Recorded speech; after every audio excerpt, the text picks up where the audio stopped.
Değerli basın mensupları, ne yazık ki Doğu Türkistan'da her zaman olduğu gibi yine büyük bir sıkıntıyla karşı karşıya kaldık. Bu nedenle bugün bir basın toplantısı yapıyoruz. Birçok yere çağrımız olacak. Şu anda masada Doğu Türkistan Vakfı, Doğu Türkistan Gençlik ve Kültür Derneği, Doğu Türkistan Göçmenler Derneği, Doğu Türkistan Sevgi ve Dayanışma Derneği, Doğu Türkistan Marif Derneği, TGTF, TKDF, İDSV ve SDP, ayrıca Mazlunder ve İHA olarak bulunuyoruz. İMHA da şu anda masada. İlk konuşmayı Doğu Türkistan Marif Derneği Başkanı Hidayet Bey'e veriyoruz. Buyurun. Değerli basın mensupları, 26 Haziran Çarşamba günü 26 Haziran Çarşamba günü sabah saatlerinde Doğu Türkistan'ın kadın tarihi şehri Turfan'da bir grup Uygur genciyle işgalci Çin güvenlik güçleri arasında şiddetli çatışma olayı yaşandı. Olayda ondan fazla Doğu Türkistanlı gencimizin şehit edildiği haberi geldi ilk günlerde. Turfan'da yaşanan olayın aslı şudur. 26 Haziran'daki olayı kastediyorum. İşgalci Çin hükümeti 64 yıldan beri Doğu Türkistan'da din, dil, kültür, yaşam tarzına, kısacası hayatın tüm alanına yönelik uygulamakta olduğu her türlü baskıcı politikalarını son dönemde daha da artırmış, Müslüman Türk halkını adeta nefes alamaz hale getirirken, diğer taraftan orantısız ve haksız bir şekilde Çin'den getirdiği milyonlarca göçmen Çinlilere yaşam olanağı sağlamak amacıyla yerli halkın ev, iş, tarla ve bahçelerini zorla işgal etmekte, yurtlarını terk etmeye, merkezi bölgelerden Uygurları kırsallara, çöllere göç etmeye zorlamaktadırlar. Yerli halk bu baskıcı politikalara karşı elinden geldiği kadarıyla haklarını savunmaya, haksızlığı dile getirmeye çalışmakta. Ama Çin hükümetinin haksız politikalarına karşı söylenen bir çift laf bile terör girişimi olarak nitelendirilmektedir. Son olarak Turfan'da yaşanan olayda bu sebepten vuku bulmuş. Daha birkaç gün öncesi birçok gencin haksız tutuklanmasını, ev ve bahçelerinin zorla ellerinden alınıp iş makineleriyle yerle bir edilmesine karşı çıkan bu haksızlığın durdurulmasını talep eden bir grup Uygur genci yerel hükümet binası önünde toplanmıştır. Ama birkaç Uygur Türk'ünün bir araya gelmesinden her zaman tedirgin olan Çin güvenlik güçleri yine telaşa kapılarak ellerinde hiçbir alet olmayan kalabalığa ateş etmiştir. İlk günde Çin medyası olay yerinde 27 kişinin öldüğünü duyurdu ve sonradan ölenlerin sayısının 46 olduğu öğrenildi. Olay kanlı bastırıldıktan sonra Turfan genelinde helikopter ve uçak destekli arama operasyonları başlatmış ve birçok Uygur genci suçsuz yere gözaltına alınmıştır.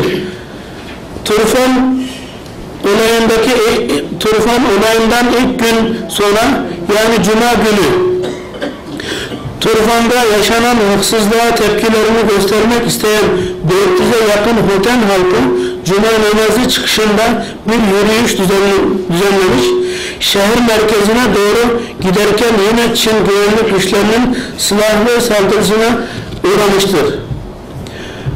Açılan ateşte 26 kişinin şehit olduğu gelen bilgiler arasındadır. Şahitlere göre canlarını kurtarıp kaçanlar için polis telsizlerinde hiç kimse elimizden canlı olarak kaçmasın, kurtulurlarsa başınıza dert olur anonsu geçirdiği duyulmuştur. Hotem'de yapılan bu katliamdan hemen sonra Çin medyası olayı dünyaya ellerinde bıçak ve kesici aletler olan motosikletli aşırı dinci gruba müdahale edildi şeklinde duyurdu. Olay sonrası Çin hükümeti vilayet genelinde telefon, internet erişimi ve şehir giriş çıkışları tamamen kapattığı için olayda ölen ve yaralananlarla ilgili sağlam bilgi almak mümkün olmamaktadır. Onun hemen akabinde Doğu Türkistan'ın başkenti Ürümçi'de yine benzeri bir çatışma olayı yaşanmış. Ama bu olayla ilgili de şu arada net bir bilgi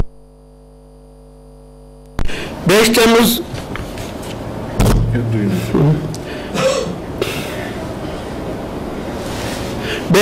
2009'da Ürümçi'de yaşanan soykırımın 4. yıl dönümü yaklaşırken Çin'in bu yarısız ve orantısız askeri hareketleri ve yürürlükteki eylemini şiddetle lanetliyoruz. Son günlerde haberlerde yansıdı. Ürümçi'de Doğu Türkistan'da yüz binlerce asker olmasına rağmen Çin'in iç kesiminden yoğun bir şekilde asker taşıma Doğu Türkistan'ın asker yoğunu yapılmaktadır. Bunu dikkatinizi çekmek istiyorum. Halkımızın dünya kamuoyu önünde yeni kanlı kıyam geçirilmesinden çok endişe duyuyoruz. Bundan dolayı Çin Cumhurbaşkanı ve Doğu Türkistan'daki olayları sert bir şekilde bastırılması konusunda emretti. Ve bundan dolayı da önümüzdeki günlerde kanlı bir faciaya karşı kalmamak için burada sizlere bu konuda dikkatinizi çekiyoruz. Çin medyası Turfan ve diğer bölgelerde yaşanan son olayların dış güçlere bağlı olduğu iddiası edilmiş ve hedefini Doğu Türkistan Marif ve Dayanışma Derneği ile birlikte bir başka Doğu Türkistan teşkilatını koymuştur. Çin'in bu tür asılsız ithamlarını reddediyoruz ve bu çirkin davranışını halkımıza yönelik başlattıkları soykırım amaçlı katliam planına bir meşruiyet kılıfı uydurma çabasından ibaret bir gayret olduğunu ifade ediyoruz. Biz halkımızın özgürlükleri, bağımsızlığı, hak hukuk mücadelelerinde her zaman sahip çıkacağımızı, yanlarında olduğumuzu ve olmaya devam edeceğimizi de dile getirmekten onur duyduğumuzu belirtmek isterim. Hepinize teşekkür ediyorum. Değerli arkadaşlar, bütün arkadaşlara söz vereceğiz. Fakat şunu belirtmek gerekiyor. Şu anda 5 Temmuz olayları yaklaşıyor. 5 Temmuz olayları ile ilgili yıl dönümü yaklaşıyor. Ve yüz binlerce asker, birçok tank Doğu Türkistan'ın bütün şehirlerini şu anda çevirmiş durumda. İçeri girmişler. Büyük bir katliam hazırlığı hissediyoruz. Ben bütün dünyaya çağrıda bulunuyorum. Öncelikle Doğu Türkistan halkının yanında tarih boyunca yer almış Türkiye'ye bir an önce bütün diplomatik ilişkileri devreye koyarak bu önümüzde olma ihtimali olan katliamı durdurma çabasına girmek mecburiyetindeyiz. Diğer bir konuda Çin çok sert davranacağını ifade ediyor. İslam ülkeleri acilen toplanmalı. İslam Konferans Örgütü toplantı çağrısı yapmalı. Şu anda İslam dünyasıyla Çin arasındaki ticari ilişkilerin boyutu 300 milyar dolara yakın. Eğer bu ilişkiler kullanılırsa Çin elbette ki bu katliamlardan vazgeçecektir. Müslüman dünyasının liderlerine çağrı yapıyorum. Elinizdeki gücü kullanmayı öğrenin. Siz sadece kendi sınırlarınızdaki halklardan sorumlu değilsiniz. Dünyada iletişim ve ulaşım imkanları arttı. her lider dünyanın öbür ucundaki dindaşlarından ve aynı dinden olmasa bile masum insanlardan sorumludur. O nedenle İslam Konferansı bir araya gelip bütün İslam dünyasının liderleri birlikte Çin'e bu konuda çağrıda bulunmalı, tepki koymalı. Şunu unutmasınlar, şu andaki İslam dünyasının ticari hacmi eğer Çin'in aleyhine kullanılırsa Çin çok büyük bir ticari krize girer. Sadece iş gücünden ve ham maddeden kaynaklanan bir takım imkanları kullanan Çin kendi geleceğini ticari büyümesine, ekonomik büyümesine bağlamış durumda. Önümüzde birçok alternatifler de var. Afrika'da ve dünyanın benzeri yerlerinde aynı ticari oluşumlar, aynı imkanlar sağlanabilir. Çin'e bunun hatırlatılması yapılmalı.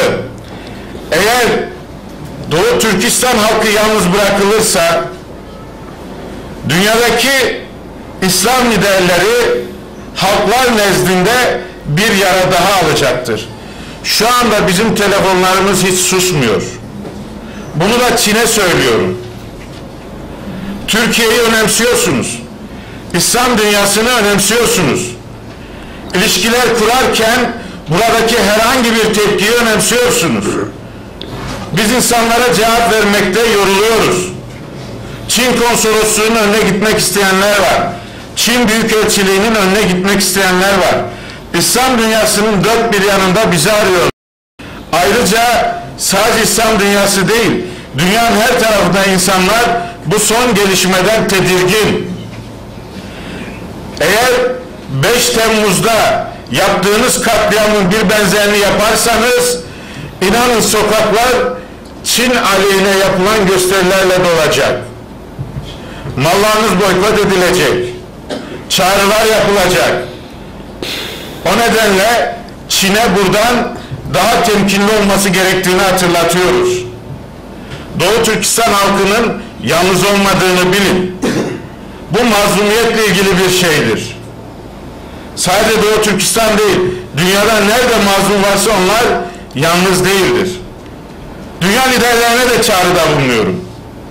Uluslararası kuruluşlara, her şeyinizi siyasi dengeye ve ekonomik yapıya göre endeksliyorsunuz.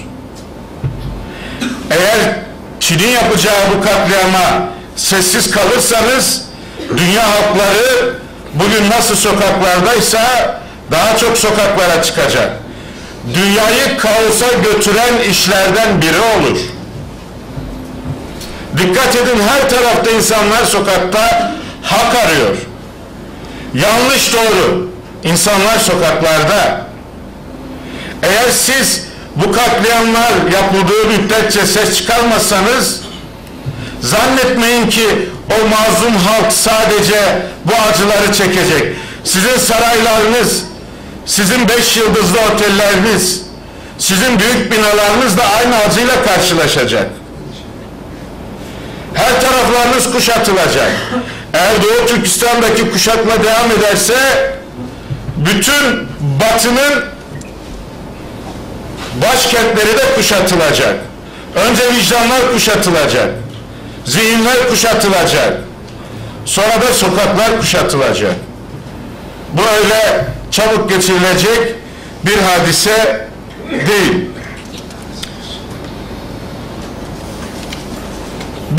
Bizi arayan gönüldaşlarımıza Çin'in bu katliamı yapmayacağı müjdesini vermek isteriz.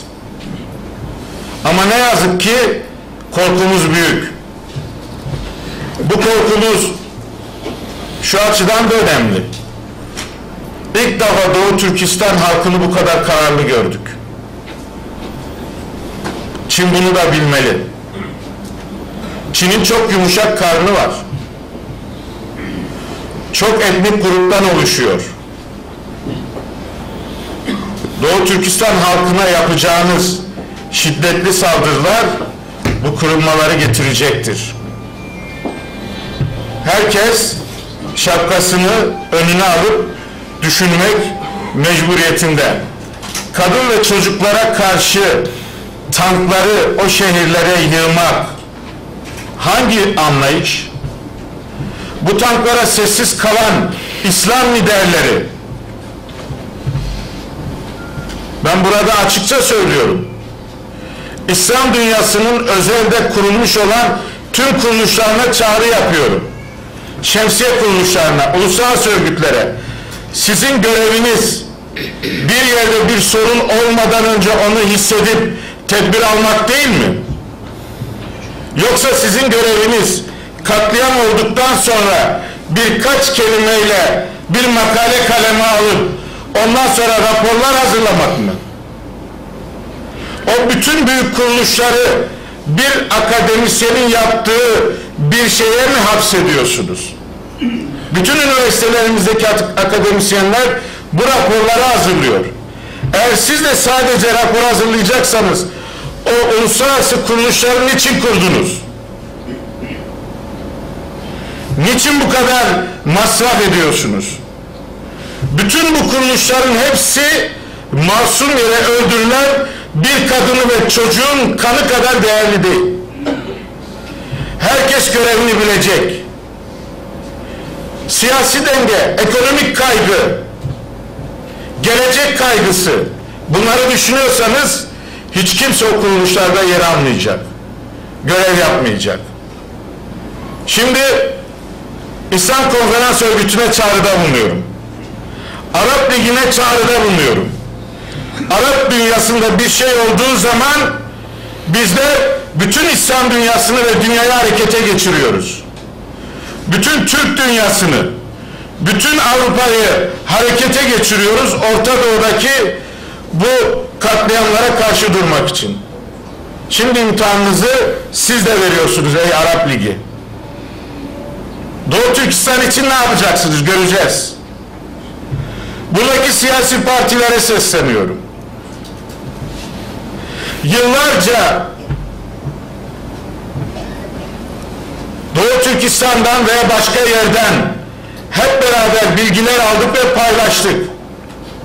Hareketlerimizi bunlar üzerine kuran oluşumlar var. Şu ana kadar niye ses çıkarmıyoruz? Bakın bir katliam geliyor. Adamlar tanklarını yığmış. Niye sokaklara inmiyorsunuz? Niye ses çıkarmıyorsunuz?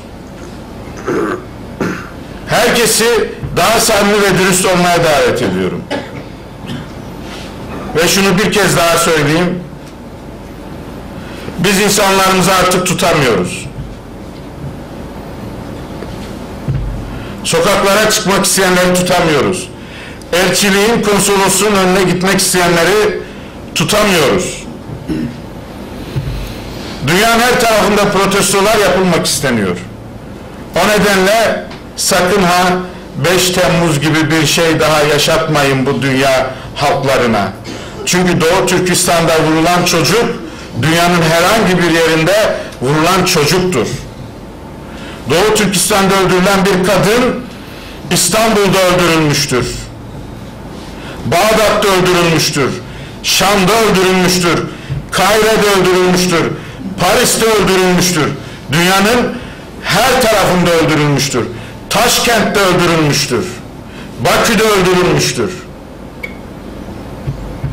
Dünya eski dünya değil. Yaptığımız her şey biliniyor. Ve bunun karşılığı da olur. Hepinize çok teşekkür ediyorum. Şimdi Doğu Türkistan Vakfı Genel Sekreteri Doktor Ömer Bey'e sözü veriyorum.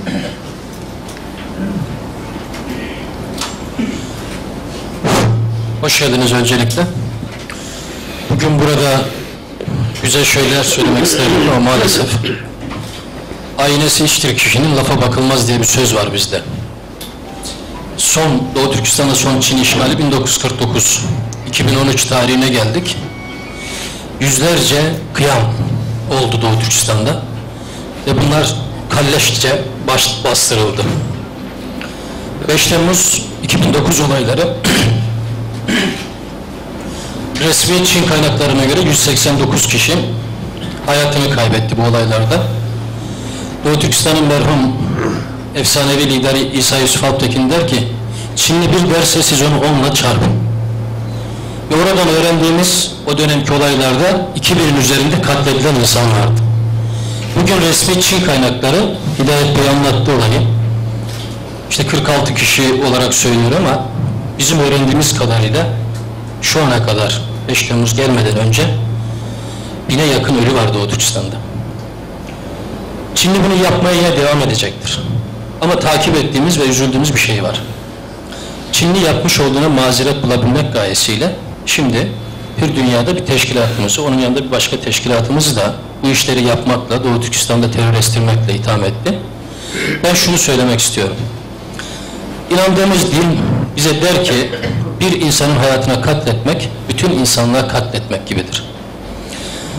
Hür Doğu Türkistanlılar, hür dünyada bunun mücadelesini verenler, Doğu Türkistan'da insanlar ölmesin diye, insanca yaşasın diye mücadele ediyorlar. İnsanları katletmek için değil. Biz Doğu Türkistanlıların ölmemesi, insanca yaşaması için mücadele ederken, bir başka insanın hayatına katletmenin, bütün insanlığa katletmek olduğuna inanan bir dinin temsilcileri olarak bu işin bir an önce durmasını arzu ediyoruz. Çin, akla hayale gelmedik zulümler yapmakta ve yapmış olduğu her zulme bir kılıf aramakta, bulmakta ve bunu uluslararası arenada yaptıklarına bahane olarak ortaya koymakta ve Doğu Türkistan'da 1949'dan bu yana bir soykırım gerçekleştirmektedir. Bir şey daha dikkatinizi çekerek fazla uzatmayacağım çünkü gerekli şeyler söylendi. Altına imza atıyoruz. Bugün 1955 yılında özel bölge ilan edilen Uygur Özel Bölgesi'nin başkenti Urumçi'de yaşayan nüfusun sadece %10'u Doğu Türkistanlı. Çinli sistematik bu işi yapıyor. Özel bir bölgeniz var. İçi boş bir ifade bu. 10 senedir yazıyoruz, söylüyoruz. Ama Çinli asimilesini bu şekilde yapıyor. Bugün %90 oranında Çinli yerleştirilmiş vaziyette Urumçi. Burası bittikten sonra sırayla tarihi kadim Türk Doğu Türkistan'da diğer şehirlere sıranın geleceğini buradan belirtmek istiyorum. Ve birçok toplantımda yazdıklarımda bunu da ifade ettim.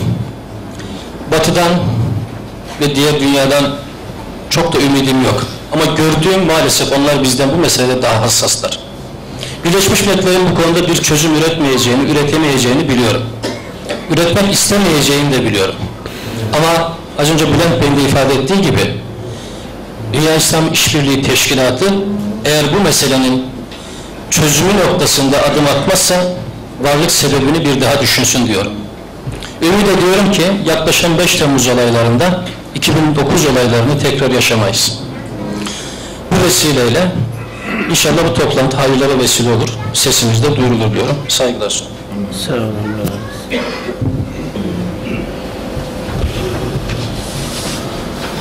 Saygıdeğer basın mensupları ve kıymetli hazirun, Doğu Türkistan'da 3 çeyrek asırdır devam eden zulümlere son 10 günde maalesef yeni halkalar eklendi ve sayısını bile net olarak bilemediğimiz miktarda kardeşlerimiz şehit edildi. Çin hükümeti yıllardır izlediği politikayla etnik, dışlayıcı ve ayrımcı bir çizgi izlemekte ve Müslüman kardeşlerimizi, o bölgede yaşayan Doğu Türkistanlı kardeşlerimizi korkutmak ve sindirmek ve insanca yaşamalarına engel olmak istemektedir. Başta Türkiye olmak üzere bütün İslam ülkeleri bu haksız ve hukuksuz uygulamalara sessiz kalmamalı, gereken tepkiyi bütün mekanizmaları mutlaka göstermelidir.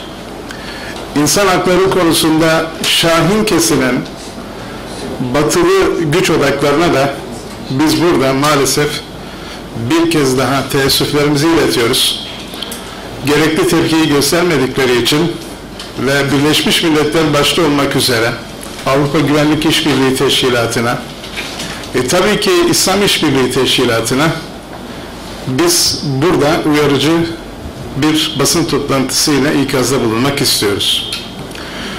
Doğu Türkistan'da bir türlü bitmek bilmeyen ve İslam coğrafyasının birçok yerine de maalesef devam eden bu zulüm ve vahşet bize gösteriyor ki İslam dünyası kendi birlik ve beraberliğini temin etmek hakikaten Resul-i Ekrem Aleyhisselatü Vesselam'ın söylediği gibi ümmetün vahide, tek bir ümmet, tek bir millet olma bilincini ve şuurunu bir an önce fiiliyata geçirmek zorundadır. Bizim bundan başka bir çaremiz yok.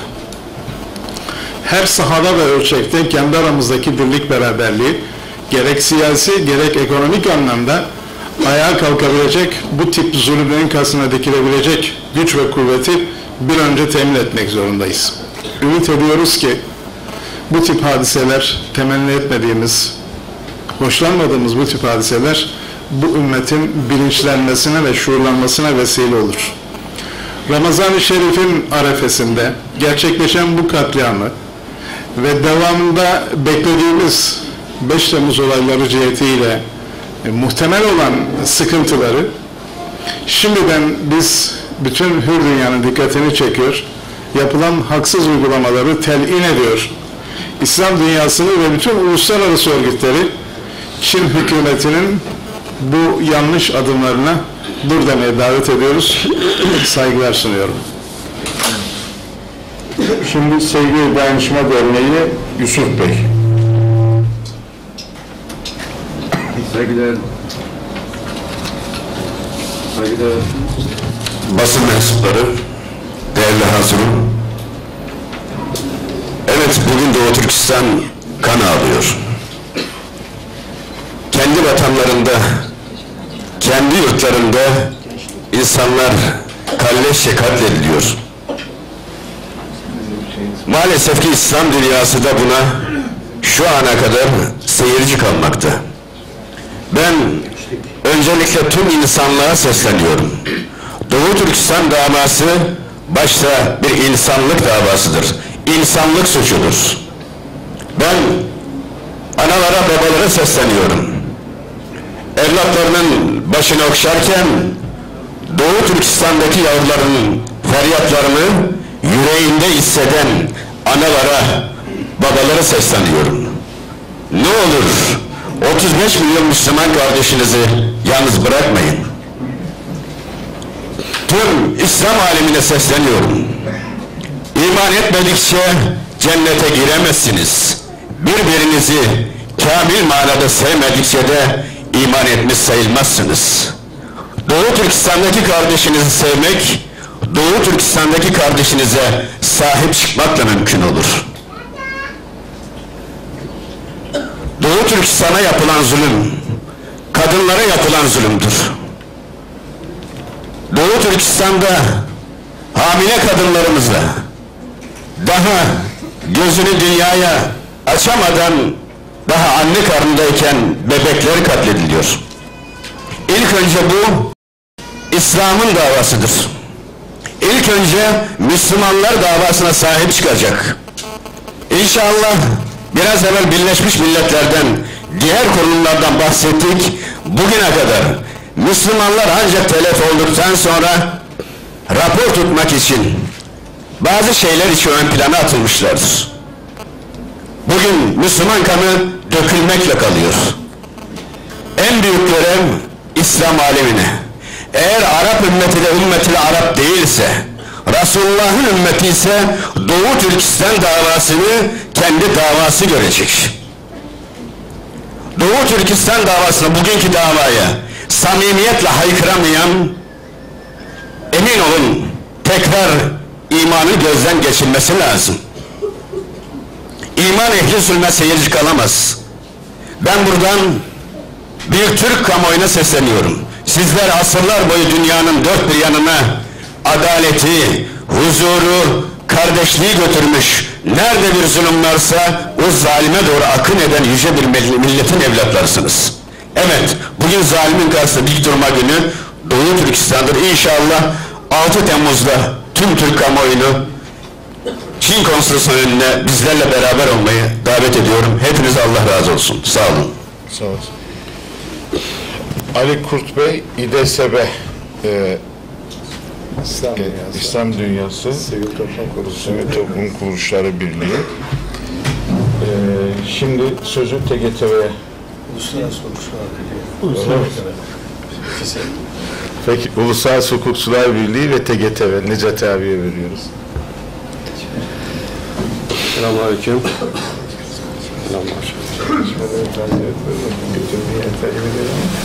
İslam coğrafyasının yangın var, İslam coğrafyasında kan var. Bu coğrafya içerisinde Doğu Türkistanlı kardeşlerimiz en çok mağdur ve mazlum durumda. Çünkü Çin'le tarihi, kültürel, dini, sosyal hiçbir bağı olmadığı halde topraklar işgal edildi, ülkesi işgal edildi. Bir millet, Doğu Türkistanlı kardeşlerimiz asimilasyonla karşı karşıya, yok edilmeyle karşı karşıya. Ve bu yok edilme karşısında kuşların, balinaların hayatından bahseden dünya, orada insanlar katledilirken seyrediyor. Bu da gösteriyor ki oradaki insanların sırf Müslüman olduğu için, sırf inançlarından dolayı, çünkü yıllarca işgal altında bu insanlara zulmedildi, katledildi ve katledilmeye devam ediliyor. Bu sebeple bu dava ümmetin davasıdır. Biraz evvel bahsedildiği gibi bizim davamızdır. Bu yönden dünya kamuoyunda ve özellikle Müslümanların bu konuda daha hassas davranmalı, ekonomik, siyasi ve uluslararası platformlarda bu insanların haklarının savunucusu olmalıyız. Teşekkür ediyorum. Şimdi Gençlik ve Kültür Derneği. Doğu Türkistan Gençlik ve Kültür Derneği. Değerli basın mensupları, tabii ki burada değerli büyüklerin gerekeni sözleri söylediler. Bize çok fazla söz düşmüyor tabii ki. Doğu Türkistan'da yaşanan bugün itibariyle değil, 64 yıldan beri bu katliamlar, zulümler devam etmektedir. Tabii ki ben burada tüm insanlığa sesleniyorum. Eğer birazcık kalplerinde insanlık ruhları varsa Doğu Türkistanlara sahip çıkmalarını istiyorum. Değerli hocam şimdi bahsetti burada. Bir balina veya bir herhangi bir şey olduğu zaman bunlara nasıl sahip çıkılıyorsa nihayetinde biz insan gibi yaşamak istiyoruz Doğu Türkistan'da. Biz de bir insanız. Durmuyor bu katliamlar. Neden? Müslümanlar sahip çıkamıyor kendi kardeşlerine. Çaresizlik bizim tek güvendiğimiz, tek sığındığımız tek bir yer kaldı artık. O da Yüce Allah, bizleri yaratan. Başka sığınacak hiçbir tarafımız kalmadı. Çünkü bu yapılan zulüm, bu yapılan haksızlık, bu yapılan adaletsizlik artık haddini aştı. Yani ben duygularımı ifade edemiyorum. Artık sabrımız da kalmadı. Sabır etmek zorundayız. Allah'a sığınıyoruz. Allah'tan başka sığınacak da kimsemiz kalmadı bizim. Onun için ben sesleniyorum tüm insanlığa. Doğu Türkistan meselesine sahip çıksınlar. İnsanlık namına sahip çıksınlar. Ve buraya bizleri topladıkları için değerli büyüğüm Bülent abimize, buradaki büyüklerime teşekkür ederim. Allah razı olsun hepinizden. Sağ olun. Ayhan Urban Bey.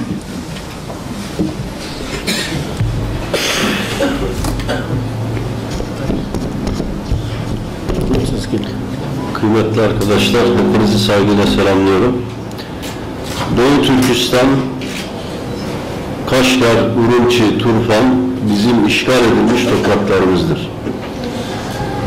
Burada 64 yıldır işgal, kanlı ve şiddetli bir baskıyla devam etmektedir.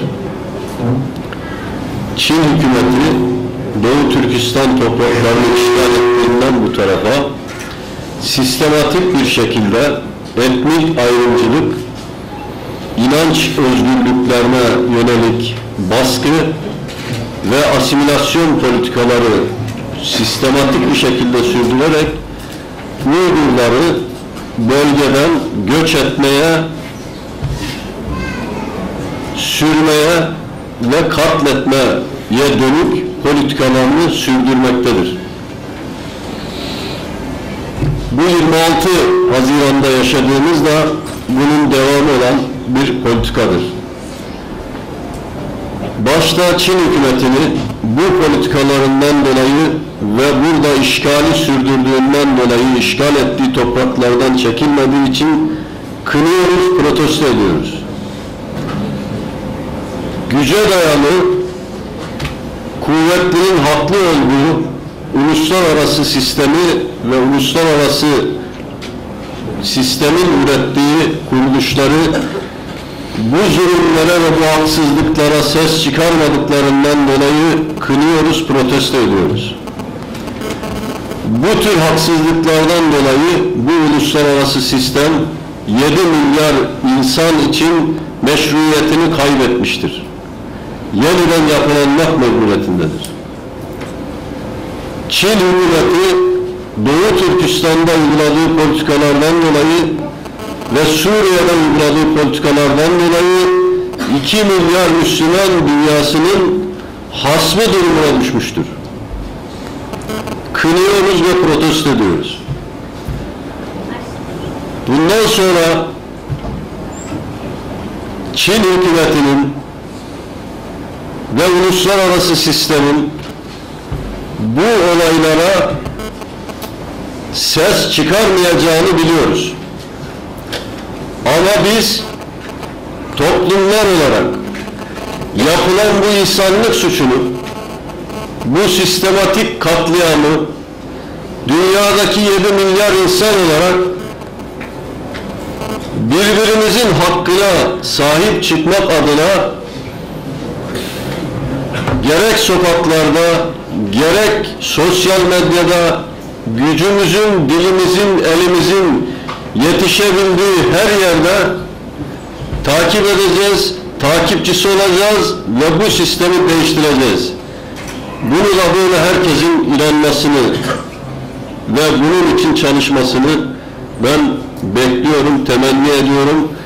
Türk Dışişleri Bakanlığı'na ve hükümete de Çin'le son 2 yıldır ileri derecede yaptıkları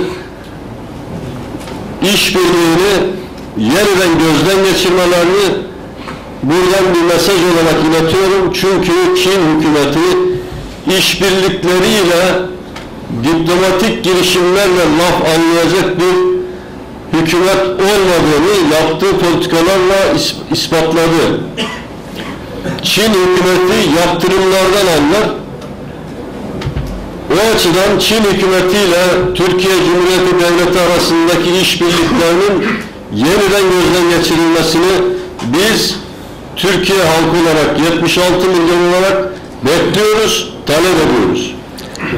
İslam İşbirliği Teşkilatı'nın bir an önce lağvedilmesini bekliyoruz. Çünkü bugüne kadar hiçbir yerde Müslüman halkın katledilmesine, sistematik kıyma uğramasına ve hukuksuzluklara karşı hiçbir şekilde inisiyatif almamıştır.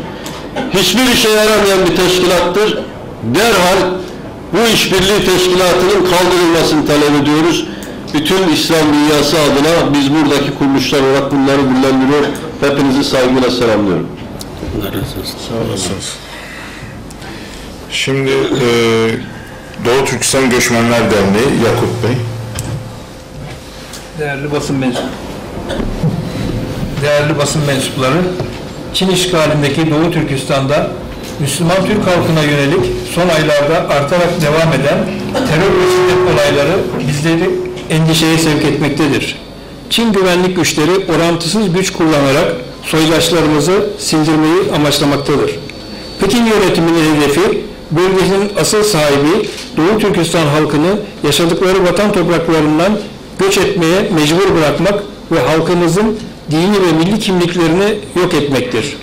Bölgede huzur, güven ve istikrar isteniyorsa Pekin yönetimi yargısız infazları durdurmalı, geleneklerin ve inançların yaşanmasına hoşgörü göstermeli. Halkımızın milli ve dini hassasiyetlerine saygı göstermelidir. Çin yönetimi küresel lider olmak istiyorsa Doğu Türkistan sorununa çözüm bulmak zorundadır. Ankara'da küresel güç olmayı hedefliyorsa başta Doğu Türkistan olmak üzere Türk dünyasından yükselen feryatlara kulak vermelidir. Temennimiz bölgede huzur ve asayişin sağlanması ve gerginliğin tırmanmadan son bulmasıdır. Diasporada yaşayan Kazak ve Uygurlar olarak bölgedeki barış ve huzurun tesisine olumlu yönde katkıda bulunmaya hazır olduğumuzu Ankara ve Pekin yönetimine bildirmek istiyorum. Teşekkür ederim. Sağ olasın. İnsan medeniyet.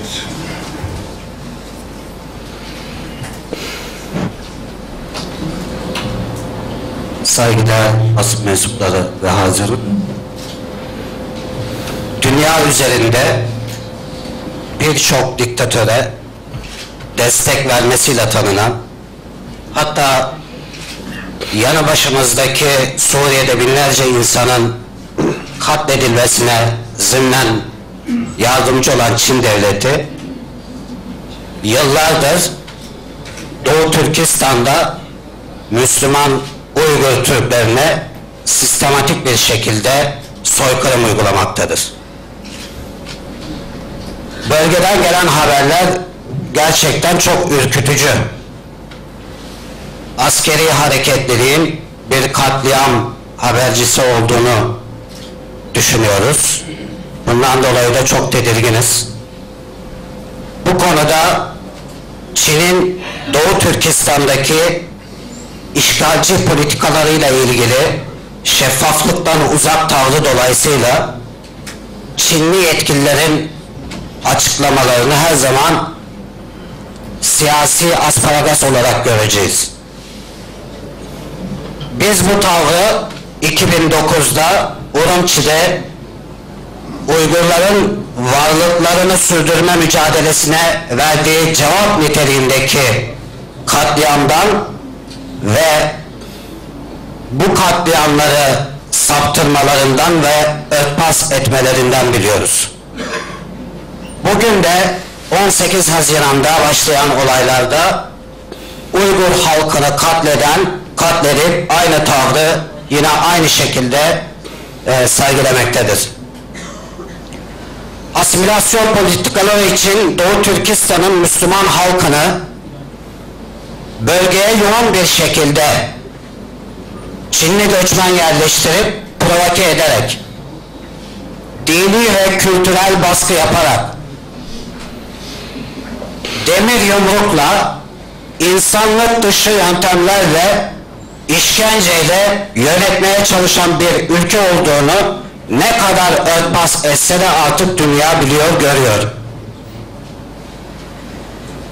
Tecavüz edilip öldürülen 8 yaşındaki kız çocuğunun hangi günahtan öldürüldü diye hakkını arayan ve soran insanları ortadan kaybeden ve pervasızca katleden Çin'in Doğu Türkistan'da yaptığı soykırımı bütün yüreğimizle kınıyoruz ve lanetliyoruz. İslami teşkilatları, İslam dünyasını, uluslararası tüm kuruluşları kendi yöntemlerince tepki vermeye, bu katliamı durdurmaya davet ediyoruz. Dua niteliğinde de şu sözlerime şöyle son vermek isterim. Dünyanın çeşitli ülkelerinde, üzerlerinde oyunlar oynanan edilen ve neticesinde de ızdırap çeken tüm Müslümanların özgürlük ortamında ferah ermesi için Rabbimize dua ediyoruz. Teşekkür ederim. Sağ olasınız. Evet, Mazlumler'den Ramazan Bey.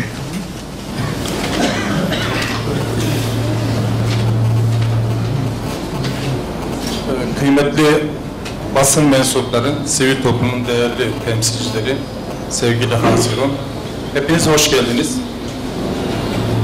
Aslında bu Çin mezalimine bir tarihi arka planıyla birlikte düşünmek gerekir. Doğu Türkistan, yani hepimizin zihninde, hani ilim Çin'de de olsa gidin arınız, bu zihnimizde uzak bir bölge olarak kalıyor.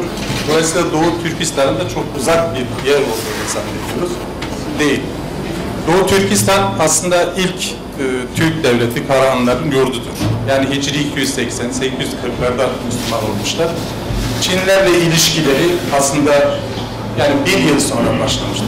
Çin'le Doğu Türkistan problemleri aşağı yukarı 250 yıldır, 250 yılı aşkındır devam ediyor. Ama Çin'deki Doğu Türkistanlıları bu topraklarla, yani imparatorluk payitahtı İstanbul'da, imparatorluk bakiyesi bu ülkenin insanlarıyla da ilişkileri var. Şöyle ki, 1873'te Yakup Han Tura İstanbul'a başkonsolos olarak gönderiliyor ve burada Sultan Abdülaziz top ve tüfeklerden oluşan bir askeri malzeme, eğitici subaylar ve Murat Efendi'nin başkanlığında bir heyet ile Kaşgar'a gönderiliyor. O heyet Kaşgar'a intikal ettiğinde 100 tane top atışı yapıyor ve ondan sonra hutbeler Sultan Abdülaziz adına okunmaya başlıyor. Özellikle 1886'da Sultan Abdülhamit çok önemli bir söz söylüyor. Yani o dönemde de Çin ve Doğu Türkistan problemleri var. İşte o dönemde Abdülhamit diyor ki, Doğu Türkistan Anadolu'dur. Anadolu Doğu Türkistan'dır. Asya'dan Avrupa'ya yürüyüş buradan başlar.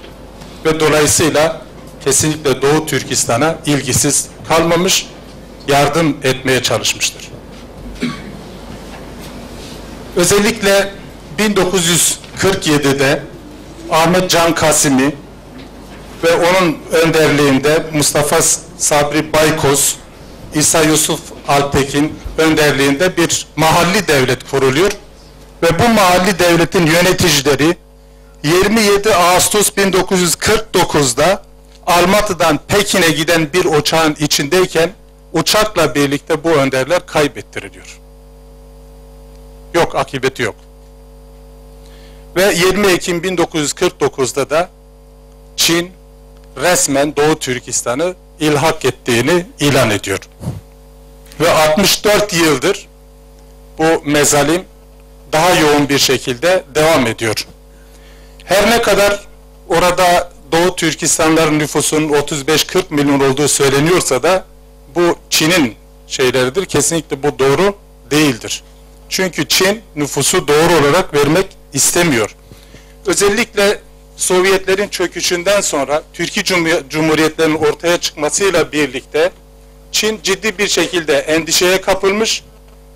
Onun için Doğu Türkistan halkına politik, psikolojik, ideolojik baskılarını daha şiddetli bir şekilde arttırmıştır. 10 Aralık 1948'de Birleşmiş Milletler İnsan Hakları Evrensel Beyannamesini ilan ettiğinde Çin de bunu imzalamış ama imzaladığı günden beri 2. maddenin 4. fıkrası ve 9. madde dahil ihlal etmektedir. Buna rağmen soykırım suç olmasına rağmen Uluslararası Ceza Mahkemesi buna yetkili olmasına rağmen bütün aktivistlerin, gözlemcilerin tespitlerine rağmen Çin Doğu Türkistan'da hem etnik hem de kültürel soykırım uygulamasına rağmen harekete geçmemiştir. Komünistler genel bir taktik olarak genelde öncesinde muhalefetteyken sosyal adalet, eşitlik, özgürlükler vaat ediyor ama iktidara geldiği zaman kesinlikle bunları unutmuştur. Çin Çin komünizmi de aynı şeyi yapmıştır. Özellikle 1972'ye kadar bizim kaynaklarımıza göre 35 milyon Doğu Türkistanlı katledilmiş ama o dönemde Rusya'nın iddiasına göre Çin 26 milyon Müslüman katletmiştir. 1953 yılında Müslüman nüfus %75, Çin nüfusu %6 iken 1990 yılında Çin nüfusu %53, Müslüman nüfusu %40 olmuştur. Toparlayayım ben. Tamam, peki. Özellikle Uygur dili yasaklanmıştır. Doğu Türkistan aynı zamanda bir maden deposudur. Kömür rezervlerinin 1/3 oradadır. 8 milyar ton petrol rezervi vardır. Ama ne yaz her yıl 10 milyonu Çin'e götürüp işlenmektedir. Bu petrol bölgelerinde çalışan nüfusun %99'u Çinlidir. Geri kalanı ancak Doğu Türkistanlıdır. Mesela Çin yurt dışına öğrenci gönderdiği zaman 1988'deki bir istatistikte 32 bin öğrenci göndermiş yurt dışına. Bunların o 22'si Çinli değildir. Sadece bir tanesi Türktür. Çin Komünist Partisi burada özellikle mecburi kürtaj yasasını uygulamaktadır. Sağlık konusunda gerçekten çok büyük haksızlıklar vardır. Bu Doğu Türkistan bölgesinde Çinlilerin %95'i ücretsiz sağlıktan istifade ederken Doğu Türkistanların ancak %12'si ücretsiz istifade etmekte, geri kalanı ise ücretli ancak istifade edebilmektedir. Yönetsel haklar tamamen engellenmiştir. Otonom bölgesi şeklindeki sözler kesinlikle kağıt üstünde kalmıştır. Ulusal ve yerel basında eğer burada bir haber yayınlanacaksa kesinlikle Pekin'e bağlı basın bürosu onaylamadan yayınlanmamaktadır. Özellikle fuhuş, alkol ve uyuşturucu özellikle yaygınlaştırılmaktadır. 10 binlerce Türk kızları buralarda çalıştırılmaktadır. Bu bölgeler aynı zamanda nükleer deneme mekanlarıdır. Özellikle 11 Eylül saldırısından sonra Çin, aynı saldırı benim ülkemde de olacak endişesiyle buradaki insanlara daha yoğun bir şekilde baskı uygulamaktadır. Özellikle burada haber akışları yasaklanmaktadır.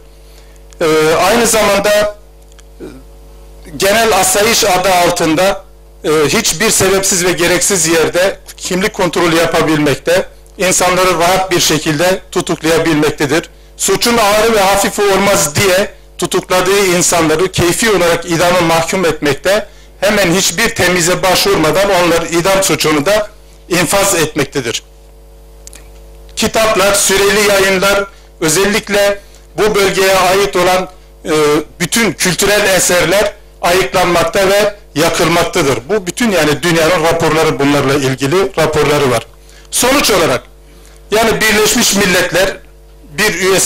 Milletler'in bir üyesi olan Çin'in bugün Suriye'de de olduğu gibi aynı mezalimi sürdürmekte ve Doğu Türkistan'ın mezalimi sürdürmektedir. Maalesef kapitalist ve sosyalist blokun uydusu durumunda olan Müslüman ülkeler, bunların kurdukları örgütler de sadece bu olayı izlemektedir. Burada katılımcı arkadaşlarımızın bütün çağrılarına yürekten katılıyorum. Özellikle imparatorluğun bakiyesi olan Türkiye'nin bu işte daha ciddi bir şekilde sorumluluk üstlenmesi gerekiyor. Bu konuda ümmeti ayağa kaldırması gerekiyor. Muhtemel olabilecek katliamlara karşı şimdiden tedbir alınması gerekiyor ve uyarıların yapılması gerekiyor. Eğer bütün bunlar kör ve sağır kesilmişse o zaman bu mazlumların, bu mağdurların feryadını, şikayetini öncelikle Rabbimize, daha sonra bütün insanlığın ve özellikle de ümmetin vicdanını havale ediyoruz. Saygılar sunuyorum. Çok teşekkür ediyoruz. Basın toplantımız bitmiştir. Son olarak şu cümleyi söyleyeyim. Hepimiz, buraya gelen STK'lar ve gelmeyenler, şu anda Çin'in Doğu Türkistan'da yapacağı her şeyi gözetliyoruz, takip ediyoruz ve buna göre de İslam dünyasında ve bütün dünyada pozisyonumuzu alacağımızı bir kez daha hatırlatıyoruz. Özellikle Çin'e. Çok teşekkür ediyorum. Sağ olasınız.